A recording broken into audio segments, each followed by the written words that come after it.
In a world obsessed with rankings, two men dare to chisel greatness out of metaphorical granite, one wildly subjective opinion at a time. This show, every episode, we select four icons from a single topic and immortalize them in our own personal halls of fame. Best superhero movies? We've got our four. Top draft picks, sleepers, busts, say no more. But this isn't about what should be on the list. This is about what matters to us. It's our own personal opinions. It's our own personal mountains. We can carve them however we see fit. Subjective? Absolutely. Debatable? Always. Set in stone? Until next week. Welcome to the Mount Rushmore Show, where your top four says everything about you. I'm Mike Mintz. He's Joe Mintz.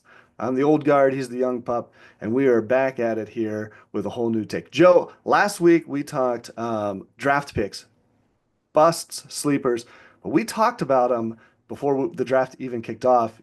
Our show was preemptive, I would say. It was. There was a little bit of drama and a little bit of controversy in the draft for anyone that follows.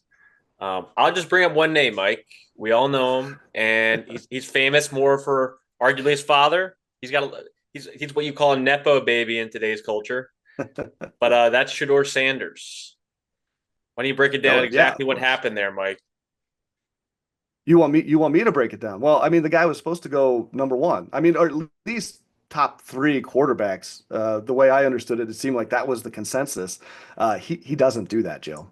No, Mel Kiper Jr., who most of us know that watches football, had him as his number one pick over Cam Ward, who Hmm. went number one. And to watch him during the draft, watch Shador Sanders fall, not on day one, not on day two, but probably an hour into day three in the fifth Yeah. round, Ugh. all of a sudden a guy who had a lot of promise, has a big history with his family, um, is on the list of you could wonder, is he going to be a draft bust? People were saying could be picked higher than his potential showed, given the lack of QB depth in that class. Now, all of a sudden, he has the opportunity to be on one of our Mount Rushmores of draft sleepers as a fifth round pick. I hope this humbles him. And for anyone drafted out there, remembers it's not how you start, it's how you finish, right? No matter where you're positioned, don't let the drop or the early rise dictate your success in the future. Well, I mean, that's the whole thing, right? Is where you're drafted. Obviously, our show last week was obvious evidence that is irrelevant. It's all up to you and your talent and what you can prove on the field. Speaking about proven, Joe, it sounds like there was some arguments about my ability to prove my draft picks last week. So Yeah, and I called it out a little bit, Mike, but you you kind of did. snuck in a fifth head there with Jamarcus Russell. I think for a guy that didn't even make your Mount Rushmore to occupy the majority of your takes on your Mount Rushmore was a bit of a cop out. That's fair. That's a fair observation, and yeah, that's what I was doing. I wanted to make sure I got you, Marcus At Russell least you're aware of it. in You're not there. denying it. That's good. I'm not denying it. And the problem with, and of course, I laid out my arguments against Jamarcus Russell, but to completely have ignored him from the show, I think would have been a far more or far bigger travesty than to just leave him off the list. So, Yeah, I would have mentioned him if you didn't. That's for sure. well, he was going to come up either way, but I wanted to be clear that and like I said, I don't think he's not on my Mount Rushmore, but he's on my show. Let's put it that way. So, And interesting news also, the day after we recorded the podcast, one of your Mount Rushmore heads, Justin Blackman, came in the news. He got a DUI on Oklahoma State campus. So, an even more infamous fall for a guy that's already slipped pretty hard. And his mugshot looked pretty bad. Not the same athletic pedigree that we all knew and loved back yeah, in well, what 2012. yeah, and of course, mugshots not normally the best look, anyways. But man, I mean, that I think that illustrates the point that unfortunately my research revealed was the fact that these guys that are at the top of the list and they fall, that is a hard fall, and the NFL does not catch you. The colleges do not catch you. There is no net to help you or save you after that. And We just need to be aware of that as a society, and the people that are being drafted, you need to be aware. Like, you go number one, that doesn't guarantee you anything for life. Yep, I agree. Well, All right, Joe, this week though, oh, sorry, I didn't mean to cut you off there, Joe, but this no, week you we got a you whole beat me to new it. list of things and a whole new list of things, movies, specifically superhero movies, and pretty timely, Joe, because there's a big one that just came out this weekend.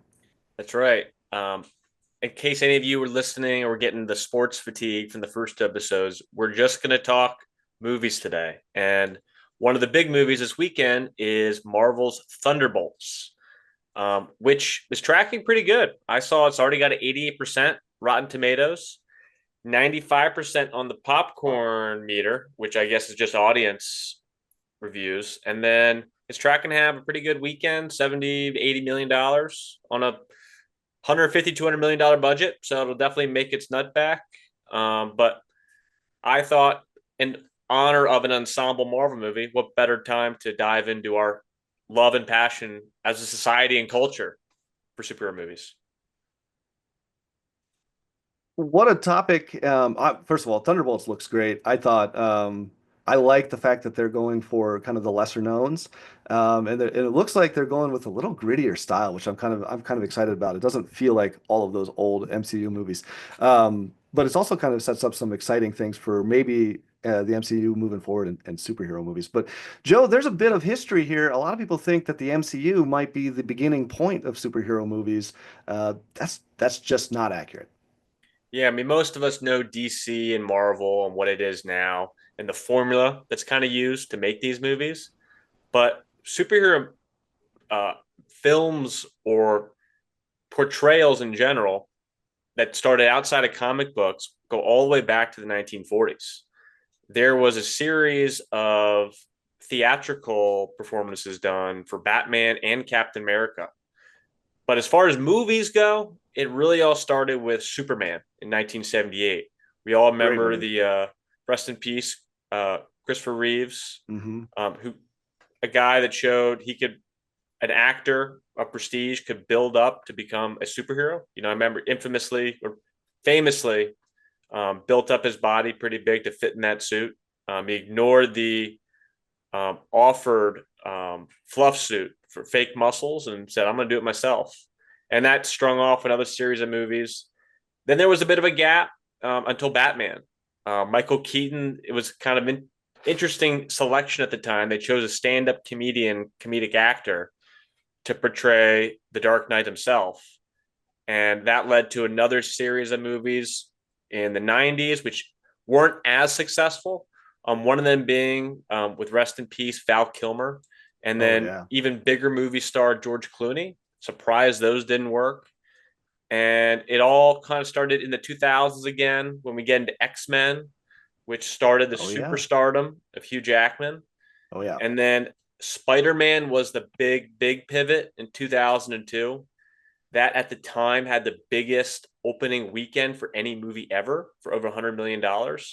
And it was a game changer for CGI and character development in a superhero movie. And we all know Robert Downey Jr.'s big Oh comeback yeah. in Iron Man in 2008, which really kicked off what we know superhero movies to be today with the Marvel Cinematic Universe. Um, and right now, it's evolved so far beyond that. It's no longer just capes and lasers that we're used to, but you see some of these movies go pretty deep. They'll explore grief, identity, and even multiverses. They can get pretty prestige with the amount of themes that are involved in superhero movies now. And it's come a long way. Certainly has come a long way. And you talk about a time period, Joe, those especially I mean, obviously 1978 and Superman and Christopher Reeve, the Richard Donner movie with Gene Hackman, rest in peace as well. Fantastic performance as Lex Luthor. There was a time that superhero movies before the MCU, before whatever DC and Sony has been doing the last couple of years, but there was a time where superhero movies were wild. They were pretty weird and for the most part, unfortunately, mostly pretty bad. So, but at least they were unique. that's an argument we could make. There's a lot of big swings being taken. You kind of touched on it, the MCU and even some of the superhero movies now, they almost feel like they're being put together like with the same instruction manual from IKEA. It's like, oh, we're going to put a quippy hero and three mindless action scenes and some sort of big CGI slap fest at the end that's going to resolve all the things. Oh, and don't forget the stinger at the end of the movie to set up the same movie but with a different character at the very end. So, yeah. I agree. My Mount Rushmore isn't built around just the ones plugged and played with the formula, but the ones that I felt stand out as redefining the genres in different ways. Oh, interesting. Well, I guess on that note, this would probably be a perfect time to find out what's on your Mount Rushmore, Joe. What's your number one overall pick? Or maybe in no particular order, but what's our first pick here? A couple ground rules we made is we had to pick one standalone movie of the superhero movie. So if we like Batman, we couldn't pick four different Batman movies. Likewise with the Avengers. So if you had to pick your favorite superhero in the favorite superhero movie they were in. So I'll start off with my favorite superhero and my favorite of those movies, and that's Batman and the Dark Knight. Oh, yeah. So you're talking the Christopher Nolan Christopher Joker Nolan. film with a great performance from Heath Ledger. All right, man, hit me with it. Yeah. Christian Bale, huge performance. This is before we knew how great an actor he would go on to become. He won his Academy Award for The Fighter, been Yep. nominated for several other films after that. But at the time, he was still a pretty young, rising actor. But the movie itself redefined the genre. It felt like more of a crime thriller, kind of reminded me of some of the movies I love, like Heat and The Oh, yeah. Departed. And Heath Ledger's Joker was incredible. I mean, and guy who I didn't recognize in the film. I knew of Heath Ledger. I saw the movie in theater, and I had no idea till after that it was actually Heath Ledger. He was unrecognizable, and he won an Academy Award. I mean, that was unheard of for a superhero Yeah. movie. These are popcorn flicks. They're not prestige movies that get Academy Awards. Unfortunately, passed away after that. The story was that he got so in character for the Joker character, he became insomniac, which was a characteristic of the Joker. And to combat that after the filming, he got addicted on painkillers and sleeping medication. And the two ultimately led to his eventual death, from what I understand. And the movie really has some depth and realism and even moral complexity with that character in the Joker. And it made a lot of money. It grossed over $1 billion. I mean, it was not only prestigious and dark, but watched, because usually movies like that don't make that kind of money. No, and it's interesting choice on a variety of levels because it kind of is different from obviously superhero movies today, but even from superhero movies that had come before it. It was building off of Batman Begins, Christopher Nolan's whole threequel there. But you say bringing, putting Bale kind of on the map. But also Nolan to some degree had a few things before that, but really it's the Dark Knight and what he's given the budgets for afterwards to make things like Interstellar and Inception and those kind of, oh, and then Oppenheimer now, and he's become pretty much the auteur of the hour, if you will, Oh for yeah. Nolan. And so for him to be, making a superhero movie, it's pretty cool. You mentioned the Joker's performance. I mean, I agree wholeheartedly from Heath Ledger's perspective. I knew him from 10 Things I Hate About You and those types of movies. Unrecognizable. Obviously, he's wearing face paint, but that's not it. I didn't recognize him as the actor, period. To me, when you think about great actors and performances, I think the Oscar should go to the person you see as only the character, not as the actor playing the character. Yeah, fantastic choice, Joe. I think that one deserves to be on a consensus Mount Rushmore top four pick. So excellent. All right. I guess I'm up. A little bit of background. So, Criteria, you mentioned was a big successful movie. For me, that's it. It's got to be number one on my list for Criteria's. It's got to be super. It's got to have been successful, at least somewhat. It can't be an indie film that nobody's really heard of. Are So there I'm gonna indie superhero movies, Mike? What are we talking there. about? I mean, there are. There's like Brightburn and Super and Defendor, none of Oh, which we're really are getting in the on weeds now. none of which are on my list for not because they weren't good. Well, they weren't, but because they weren't also big movies. But Dwight number one, Schrute superhero movie wasn't on your Mount Rushmore. Shocker. Yeah. But my number one, that I guess my one that I'll put on my list first, is Blade. Oh, Now, Blade, for which one? me, First one? it's the first one, and Okay. really only the first one. I know I didn't think some, Trinity was going to be on there. and I think Blade went downhill after the first one. The Yeah, first I agree. one is this unique moment in time where you have, and it's, by the way, it's all style. Like, yes, Wesley Snipes kills it as Blade, but when you watch that movie, it is 100% style. Some things don't work. Let's be honest, nothing's perfect. And certainly some of the stuff doesn't hold up, but there's just such feeling in that film and some of the direction and the angles that they took with the camera work, and you're sitting there going, my God, this guy, whoever's doing this, is some sort of incredible auteur. And he really wasn't. It was Stephen Norrington, who only directed one other film, which was unfortunately not a good one. But you look at a movie like Blade and you almost have to go, this was like this moment in time where everything kind of the planets aligned or something, and you got a really good movie with a lot of fun quotes from it, a great central performance from Wesley Snipes, and a movie that takes a big, bold swing at the time and is still bold and different in today's world. I love Blade. I think it's one of those great ones. So, Yeah, good pick. I find I didn't even think of Blade as the oh, superhero yeah. movie. I almost forgot about it. It's funny to bring that one back up because it almost gets more known for the sequels that followed that kind of tanked more than how great the original was. But it was a classic. You're right. Glad you It brought that was. one up.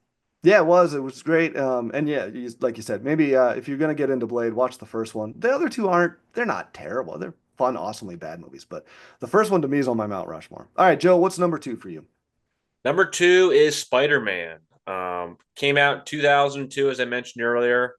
And I remember at the age seeing the theaters, it really redefined CGI for me, my understanding of it. The special effects aren't unique today, but at that time really stood out. And also at that time, I was really in WWE. So it was kind of cool to see Randy Savage making a great appearance in that. Bonesaw, right? Yeah. So And the character was so different from any superhero movie, very relatable at the time. You know, you have an awkward, broke, deeply human type character in Peter Parker. And the movie made the genre mainstream. Like I said, it grossed over $100 million, which at the time was a record for an opening weekend, and busted the door open for mainstream superhero movies. so I love it. But I have to really give you a hard time on this one, Joe, Ooh, because okay. So this you was a get no-brainer. you got the right guy, but you got the wrong movie. To me, Spider-Man 2 is one of those times where a sequel outdoes the original. Spider-Man 2 is the empire of Spider-Man movies. It's the Empire Strikes Back. It takes everything the first one did and it does it to me in such a not a better way, but it's just it improves upon the original. I like both. I like that movie. I mean, we can agree three doesn't belong on there, but the Yes. first two of those Spider-Man movies and Sam Raimi, the director of those films, uh, what a unique. I mean, yeah, additionally. You have to, if we're going to talk about Sam Raimi and Spider-Man, and I don't know if you know this, Joe, because of your age, but Sam Raimi did a comic book movie before Spider-Man. He did Darkman. And anybody that's a fan of like 90s kind of film cinema, there's some scenes in Darkman that are. Liam Neeson was Darkman. Fantastic. Anyways, I'm sorry. Spider-Man, great pick, but right guy, wrong movie. For a guy that chose Rocky 3 on his sports movie, Mount Rushmore, I shouldn't be surprised that you chose Spider-Man 2 over Spider-Man 1. It's fair. There's a trend here, you can There tell. is. So But you did choose the first Blade Runner. I'll give you that. I did choose Blade, yeah. So um, I am going to go with I'm actually going to go with a movie I think you had said you had is, Black Panther. And Black Okay. Panther is one of those movies that I thought really did a great job of not only storyline, which when superhero movies you kind of go, well, what's the story? But it had some depth to it, some emotional bottom, if you will, to some of those things. And some of what they were talking about was really some pretty heavy ideas wrapped up in the candy, shell of a superhero movie. And so like it was great to see that. It's got a great soundtrack, Kendrick Lamar. doing the soundtrack. Central performances, Chadwick Boseman, of course. Um, you got Michael B. Jordan, and directed by Ryan Coogler. Coogler's another one of these guys. We talk about Nolan. If you're talking about Nolan being the man of the hour, Coogler's right on his Oh heels. I mean, yeah, he that movie did. Sinners looks great. Yeah, Sinners has just come out.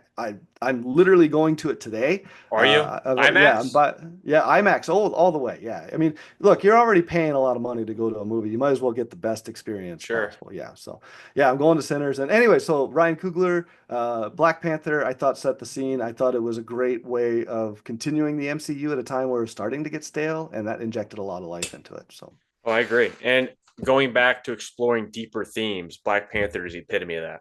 I think so. I agree wholeheartedly with that idea. Like you're talking about some heavy stuff, but you're doing it in a way that's accessible to a wide audience, and like good for you guys. So Yeah, awesome. And they nailed it. So good pick. Well, what do I'll you got, go Joe? with my third, and that's very different than the first two, and that is Deadpool. Oh, good choice. That's a movie to me that I think flipped the genre on its head. Absolutely. On purpose. Yes. Yeah, I mean, you saw a character breaking the fourth wall, which has never been done before in a superhero movie. Super raunchy comedy, ultra violent, almost comedically violent, and the meta dialogue. The running joke of Ryan Reynolds in his career, because at the time he was having a major slump, and this was a big comeback film for him. And I mentioned earlier the kind of budgets we see in Marvel movies. The Thunderbolts is about 150, 200 million. The Avengers was over 300 million. This is a pretty small budget for a superhero movie, only $58 million. And it made over $780 million. It really also proved R-rated superhero movies could work in box offices. You didn't see it before then. It was usually PG, maybe PG-13. And we've seen a couple other movies like Logan and The Joker with Joaquin Phoenix also take the R-rated path and become successful. But it all started with Deadpool. And it was really a movement after that of anti-superheroes. And Deadpool was a risk. I mean, not only the Absolutely. fact that it was R-rated, but like the studio didn't even necessarily, I don't know the whole story, and I'm not sure if I'm going to give you facts, but like my understanding was is like Tim Miller and the director of the movie and Ryan Reynolds had this idea and had pitched it, and basically were told, no way, we're going to make that.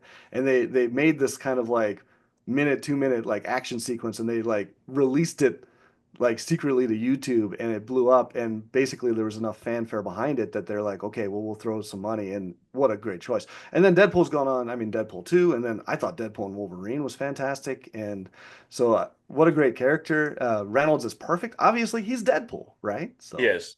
He basically created the character because we first saw Deadpool in X-Men Origins Wolverine, oh yeah. which was killed off in the end of that movie, which becomes a big running joke and theme of the Deadpool series now. Yeah, so I love the little meta humor, obviously the fourth wall breaking, everything that Deadpool does is fantastic. Great choice. Great choice, Joe. I am You got going Mike. to go with a more I don't know how recent it is, but it's been around for a little bit here, but Guardians of the Galaxy. And the reason I'm Great going with pick. Guardians is twofold. One, I love the Guardians of the Galaxy. I thought the first movie was great. People could and have complained about, the needle drops and stuff like that, but that was really the movie that kind of started that whole idea of throwing some of those songs in there. James Gunn, uh, there's such comfort in what he does. Like you watch, even within the first 20 minutes of watching Guardians, you can just sit back and relax because you know he's got you. Yeah, right. You know he's going to do what he does, and he's done it so well. He did Guardians so well, he got picked to lead the DC films. He's doing the new Spider or Superman film, which looks good too. I mean, it's got a lot of James Gunn written all over, but it's that first Guardians movie where you have an ensemble and look at the actors. Bradley Cooper, Vin Diesel, Dave Bautista, but then you got Chris Pratt, you got Zoe Saldana, you got all of these great people put together into one group, and somehow they're all given room to perform. This is not a one-hander, right? This is a true ensemble superhero movie that's been tried before and tried after, and I don't think has ever been as good as the original Guardians of the Galaxy. So you look at the film now and you think, how would this not be a slam dunk? But at the time, it was kind of a risk. You have to For keep in sure. mind, Chris Pratt was known for one thing, and that's the fat boyfriend on Parks and Recreation. And all of a sudden is now being the A-list movie star in a Marvel movie to lead the franchise. And that was a risky gamble. And then Bradley Cooper, sure, he was in it, but he was the voice of a rat. And Batista was known as a wrestler at the time. And Zoe Saldana wasn't much of a career up to that point either. So it wasn't a I big think Star cast Trek, yeah. in hindsight at the time. But to me, what makes that movie so special is the Chris Pratt performance, the charisma you see from a Marvel Oh, yeah. character for the first time, and the soundtrack. I mean, there's no better superhero movie soundtrack to me than Guardians of the Galaxy. I have a playlist on my Amazon Music that is, volume one of Guardians of the Galaxy. It's all the best hits. So I think a lot of people do. A lot of us have that Oh yeah, that thing going. So all right, Joe, what do you got? I'm gonna round it home with what I would probably say is on most, if not all, of Mount Rushmore's, and that is 2008's Iron Man. Oh yeah. Perfect pick. Yep. Robert Downey Jr., his comeback movie, obviously had a booming career in the 90s and an infamous fall with drugs and alcohol that led to his arrest and working his way back up and a gambly pick by Marvel. In fact, he wasn't the first choice. Tom Cruise was the first choice. I'm just picturing him now sprinting in that Iron Man suit. It would have been legendary. I'm not saying it would have been any better or worse, but Robert Downey Jr. was the perfect casting. His charisma carried the film, no doubt. And it spun off to everything we know about superhero movies today. It all started with that post-credit scene with Samuel L. Jackson playing Nick Fury Oh yeah. that built the Marvel Cinematic Universe and everything we know today. That formula started with the Avengers, and I have to give it its kudos for the most what my opinion is the greatest leading actor in any superhero movie, and that's Robert Downey Jr. And I think that's just the truth because Iron Man is the rock on which the MCU is going to build their church. Because you look at Phase One, and I don't know how many superhero movie nerds are out there, but you look at Phase One MCU, and you have a wildly different version of or visions of different directors. John Favreau with Iron Man, Joe Johnston with Captain America. You have Kenneth Branagh doing Thor. Like you have these guys with wildly different visions, and the movies were very diverse and varied. It's almost like I think about it with punk rock. Punk rock starts out in this scene where you have all of these bands that are very different under one umbrella. Like Blondie is punk rock, right? And so that's what I think of Phase One is you have all of these different things. But Iron Man was so successful, and it created this template that over the course of time you see superhero movies become homogenized to the point where they're all the reality of what Iron Man left in its wake. And Downey Jr. was so successful in that role that it's hard to say that the MCU hasn't struggled without him. And now he's coming back. I don't know if you saw this, Joe, but you brought up pro wrestling. It feels like a heel turn, if you know what that term Yep. means. It feels like Robert Downey Jr. is doing his heel turn in WWE right now. So Yeah, it's been teased he'll be the villain in the a new spinoff of Marvel films. I don't. Do you know which ones? I'm not sure. the writing on the wall right now is Avengers, what they're calling Doomsday. So he'll be playing Doctor Doom. I mean, he's announced that at Comic-Con, so he'll be playing Doctor Doom.